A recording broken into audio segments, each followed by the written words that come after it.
Thank you for that incredible introduction. My name's Joe Biden. I'm Jill Biden's husband, and I am Kamala's running mate. You all think I'm kidding, don't you? Folks, it gives me so much more optimism about the future to see that Maya and so many inspiring young people like Maya. That's President Trump. He's having trouble being heard over there. They're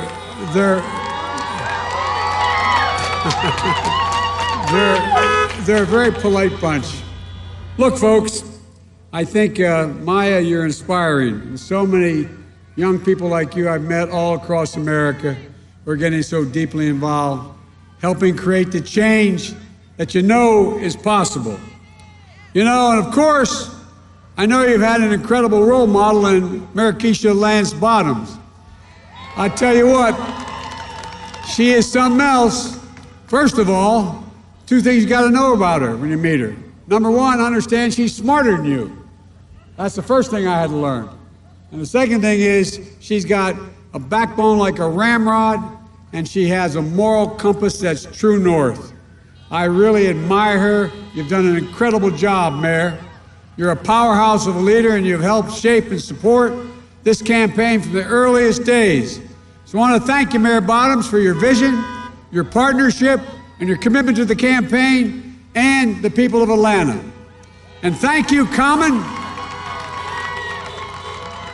And all said, I tell you what, I know that's the real reason you came, the entertainment. I don't blame you. But I tell you what, they're great to meet them both, and they're for them energizing and sharing their message of hope with all of us. I also want to recognize the elected officials joining us today. Representative Billy Mitchell, Representative Calvin Smyrie, who have been with us from the very beginning of this campaign.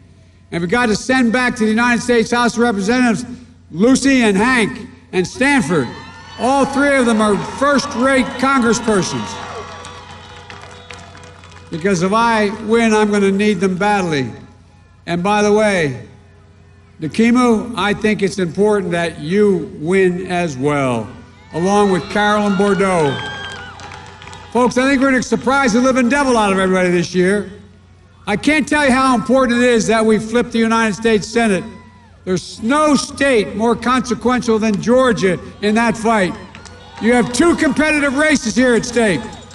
You have two great candidates who are going to need all the support they can get.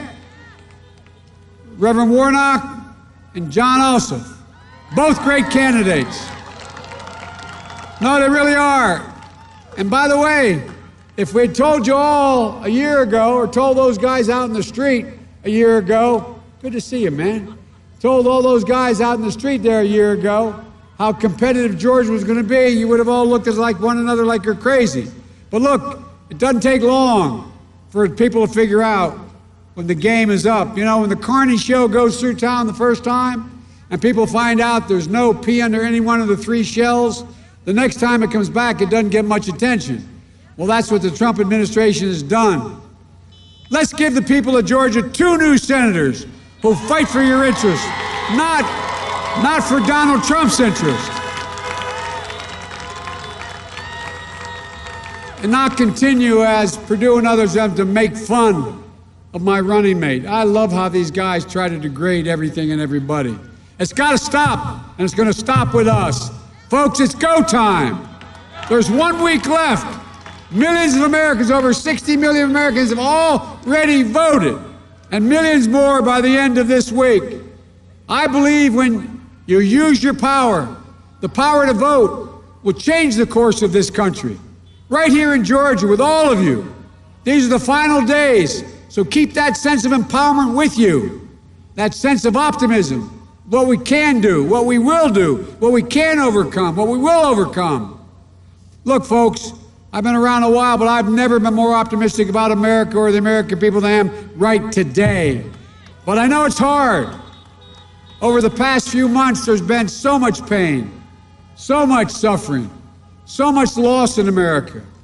More than 225,000 dead Americans because of COVID-19. 7,800 right here in Georgia. And millions of people are out of work, on the edge. They can't see the light at the end of the tunnel, and Donald Trump has given up. Over the weekend, his chief of staff of the White House said, I quote, "We're not going to control the pandemic." At the debate last week, Donald Trump looked at me and said, "We're rounding the corner." As my grandfather would say, he's rounding the bend. He said it's going to go away. We're learning to live with it.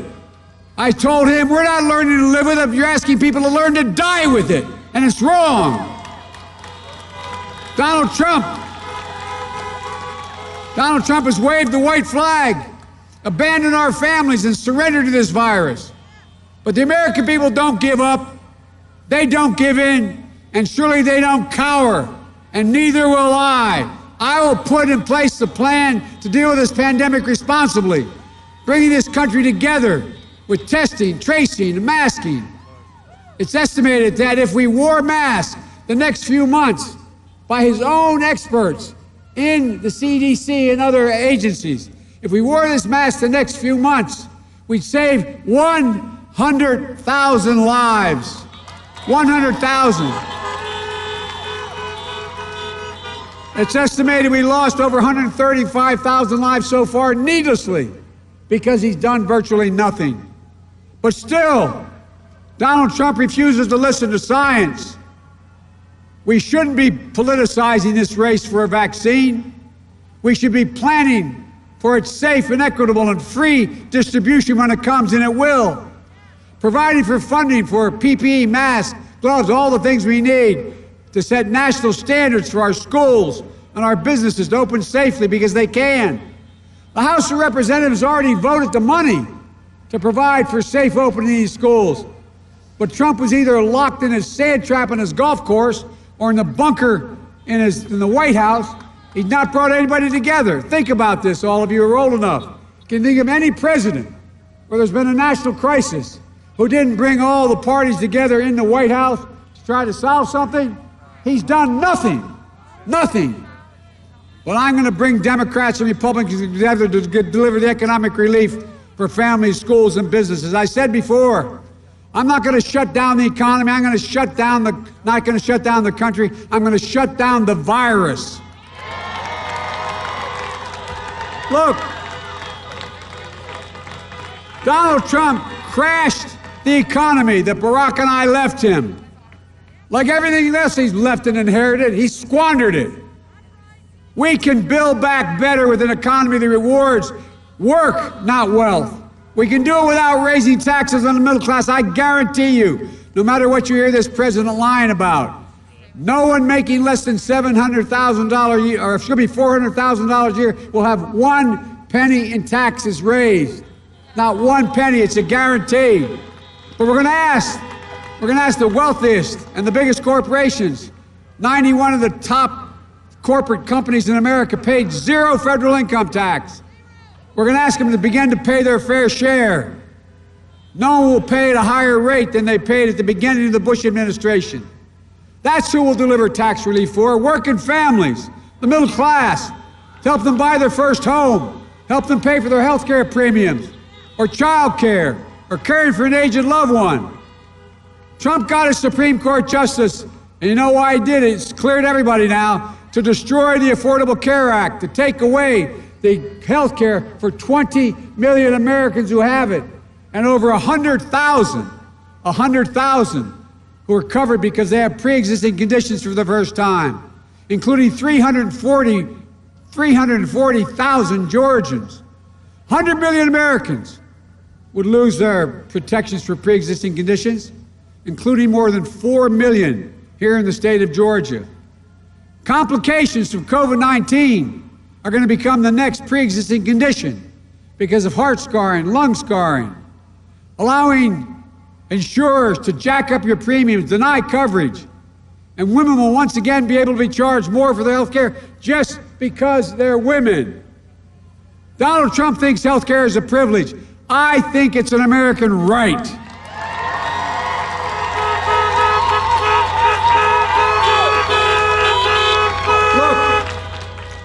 And if we all get out and vote, you'll not only store Obamacare, but we'll strengthen it and build on it. So you can keep your private insurance or choose a Medicare-like public option. We'll increase subsidies and lower your premiums and deductions, out-of-pocket spending, reduce prescription costs by 60%. That's what the experts are telling me. And they'll tell you. We're going to make sure we keep the protections for people with pre-existing conditions. And by the way, I'll protect Social Security and Medicare. Meanwhile, Donald Trump says if he's reelected, he's going to change how we fund it. Ladies and gentlemen, the actuary at Social Security said if he does what he's proposing, if he's reelected, Social Security will be bankrupt by 2023. Go home and tell your parents who work like hell for that what that's coming up. Donald Trump fails to condemn white supremacy.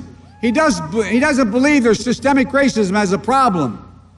And he won't say Black Lives Matter because they do.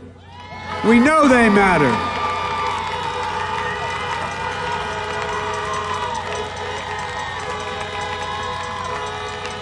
That's why a season of protest has broken out all across the nation. Protesting, though, is not burning and looting. Violence can never be a tactic or tolerated, and it won't. But much of it is a cry for justice from a community that has long had the knees of injustice on their necks. The names of George Floyd, Breonna Taylor, Jacob Blake will not soon be forgotten. Not by me, not by us, not by this country.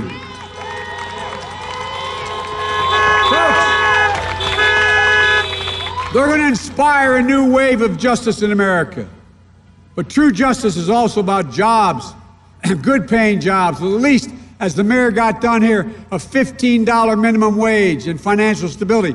We're going to pass a national $15 an hour minimum wage. Nobody should have to work 2 jobs to be above the poverty level. It's wrong. We're going to change it.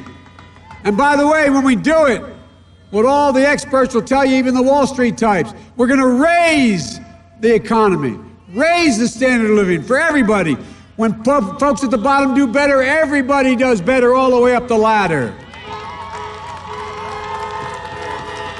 We're going to give Black and minority families a real shot to own a home, start a small business, send a child to college debt-free, so they can build wealth and pass on opportunity through the generations like everybody else who's moved to the middle class has been able to do. We're going to invest $70 billion in our HBCUs and minority-serving institutions so students like Maya studying at Howard or students at Morehouse, Spelman, Clark Atlanta University, the future generations of proud students continue to get the very best education. And by the way, in the White House, I've committed, there is going to be, in the outreach community, a section of the Divine Nine will be included. That's a promise. You know, I've been told that I kind of grew up with a little bit of chip on my shoulder. Being an Irish Catholic kid in a town that kind of looked down on it, I tell you what, you know, I didn't realize I do, but I realize I do have a chip on my shoulder. When I read from serious people about 8 months ago, something about how if I were elected president, I'd be the first president who didn't go to an Ivy League school in a long time. Like somehow it meant I didn't belong. I know Senator Harris would be the first HBCU graduate to serve as vice president. And I say it's about time. A graduate from a state university and an HBCU graduate are in the White House. Don't tell me we can't do it. Because if we're sitting there, you will be there too, I promise you. Folks, I'm optimistic because I know that we can meet the challenges of the climate crisis by unleashing American ingenuity and manufacturing to create millions of new high-paying jobs, investing in technology and research. Folks, this is all within our capacity. We can do this. You know, There aren't a lot of pundits who would have guessed 4 years ago that the Democratic candidate for president in 2020 would be campaigning in Georgia on the final week of the election.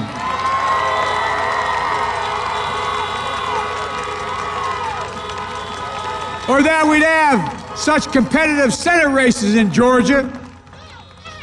But we do, because something's happening here in Georgia and across America. People of different races, backgrounds, Democrats, Republicans, Independents, they're coming together to transcend the old divides and show what's possible. And this is the most important election in any of your lifetimes. It's a battle, as I said at the outset, for the soul of America. And we're showing who we are. You and I, Reverend Warnock, John Ossoff, all of us. This country can't afford 4 more years of Donald Trump and Mitch McConnell. They can't afford 4 more years of leaders who think they're the only responsible for people who vote for them. Folks, I don't see America that way. This has to change. It will change with me. Every American, including the guys on the other side of the fence, will be seen and heard and respected by me. If elected president, there will be no red states or blue states. There will only be the United States of America.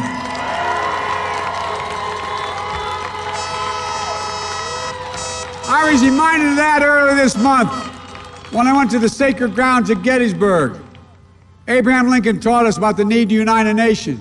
I was reminded of that earlier today when I was up in Warm Springs, reflecting on Franklin Roosevelt taught us about the need to heal our nation. Folks, I'm running as a proud Democrat, but I'll govern as an American president to unite and to heal. And I promise you, look at my whole career. I'll work as hard for those who don't support me as those who do. That's the job of a president, a duty to care for everyone. So in these final days, stay empowered, stay optimistic, stay united, because you too have a sacred duty. The duty to vote. It matters.